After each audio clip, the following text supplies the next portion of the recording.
ಸೋತು ಹೋದವನಿಗೆ ಇನ್ನೊಂದು ಅವಕಾಶ ಇಲ್ಲ ಅಂದುಕೊಂಡರೆ ಬಹುಶಃ ಈ ಪ್ರಪಂಚದಲ್ಲಿ ಗೆದ್ದವರು ಯಾರೂ ಇಲ್ವೇನೋ. ದೊಡ್ಡವರೆಲ್ಲ ನಮ್ಮವರಾದರೆ ಚೆನ್ನಾಗಿರುತ್ತೆ ಅನ್ಕೋತಾರೆ ವಿನಃ ನಮ್ಮವನು ದೊಡ್ಡವನಾದರೆ ಮಾತ್ರ ಸಹಿಸಲ್ಲ.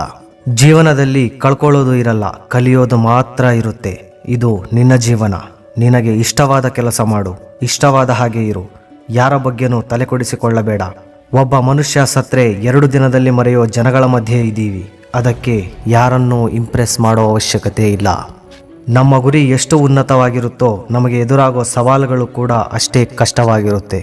ಸಂಕಲ್ಪ ಶಕ್ತಿಯನ್ನು ಸೋಲಿಸೋ ಶಕ್ತಿ ಈ ಪ್ರಪಂಚದಲ್ಲಿ ಯಾರಿಗೂ ಇಲ್ಲ.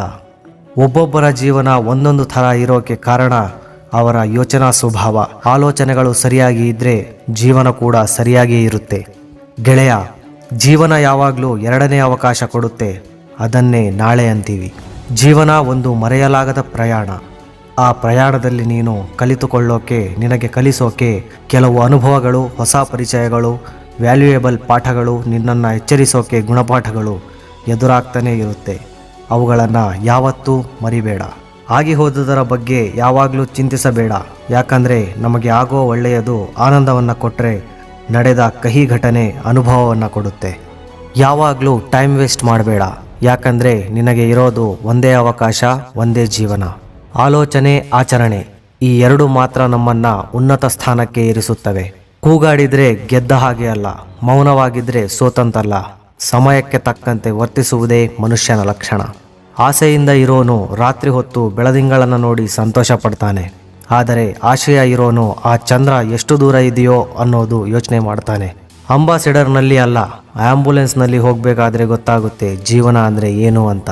ಸ್ವರ್ಗ ನರಕನ ಪ್ರತ್ಯಕ್ಷವಾಗಿ ನೋಡಿರೋರು ಯಾರೂ ಇಲ್ಲ. ಎಲ್ಲರ ಜೊತೆ ಸೇರಿ ಸಂತೋಷವಾಗಿದ್ದರೆ ಸ್ವರ್ಗ, ಇಲ್ಲ ಸಲ್ಲದ ಆಸೆಗೆ ಬಿದ್ದು ನರಳೋದೇ ನರಕ. ಸಕ್ಕರೆ ಸಿಹಿಯಾಗಿದೆ ಅಂತ ಜಾಸ್ತಿ ತಿಂದರೆ ಆರೋಗ್ಯಕ್ಕೆ ಹಾನಿಕರ. ಹಾಗೆಯೇ ಮಾತುಗಳು ಸವಿಯಾಗಿವೆ ಅಂತ ನಿನ್ನ ಬಲಹೀನತೆಗಳನ್ನು ಹೇಳಿಕೊಂಡ್ರೆ ಜೀವನಕ್ಕೆ ಹಾನಿಕರ. ನಮಗೆ ಇರೋ ಟೈಮ್ ತುಂಬ ಕಡಿಮೆ. ಅದನ್ನು ಬೇರೊಬ್ಬರ ಜೀವನಕ್ಕಾಗಿ ವೇಸ್ಟ್ ಮಾಡಬೇಡ. ನಿನ್ನ ಗೆಲುವಿನ ದಾರಿಯಲ್ಲಿ ನಿನ್ನ ಕಾಂಪಿಟೇಟರ್ ಹೇಗಿರಬೇಕು ಅಂದರೆ ಎಲ್ಲದರಲ್ಲೂ ಮುಂದೆ ಬುದ್ಧಿವಂತನಾಗಿರಬೇಕು. ಕೊನೆಗೆ ಆ ಕಾಂಪಿಟೇಟರ್ ನೀನೇ ಆಗಿರಬೇಕು. ನಿನಗೆ ಬೇಕಾಗಿರೋದರ ಬಗ್ಗೆ ಕಷ್ಟಪಡದೆ ಕಳೆದುಕೊಂಡುದರ ಬಗ್ಗೆ ಯೋಚನೆ ಮಾಡೋದು ಮೂರ್ಖತನ. ಜೀವನದಲ್ಲಿ ಏನನ್ನ ಕಳ್ಕೊಂಡ್ರೂ ದುಃಖ ಪಡಬೇಡ. ಯಾಕಂದರೆ ಜೀವನ ಅದಕ್ಕಿಂತ ವ್ಯಾಲ್ಯೂಯೇಬಲ್.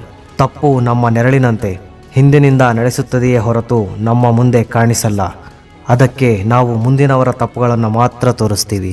ಪ್ರಕೃತಿಯನ್ನ ಮೀರಿದ ತಾಯಿ ಇಲ್ಲ, ತಾಯಿಯನ್ನು ಮೀರಿದ ಪ್ರೀತಿ ಇಲ್ಲ, ಕಾಲಕ್ಕಿಂತ ದೊಡ್ಡ ಗುರು ಇಲ್ಲ. ಇದನ್ನು ತಿಳಿಯದವನಿಗೆ ಗೆಲುವನ್ನು ನೋಡೋ ಹಕ್ಕಿಲ್ಲ.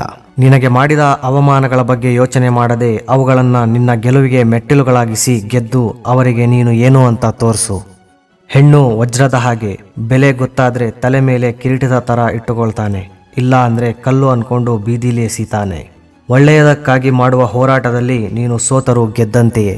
ಕೊನೆಯದಾಗಿ ಒಂದು ಮಾತು, ದುಡ್ಡನ್ನು ಯಾರಿಗೋಸ್ಕರ ಬೇಕಾದರೂ ಖರ್ಚು ಮಾಡಬಹುದು, ಆದರೆ ಸಮಯವನ್ನು ಅರ್ಹತೆ ಇರೋರಿಗೆ ಮಾತ್ರ ಖರ್ಚು ಮಾಡಬೇಕು.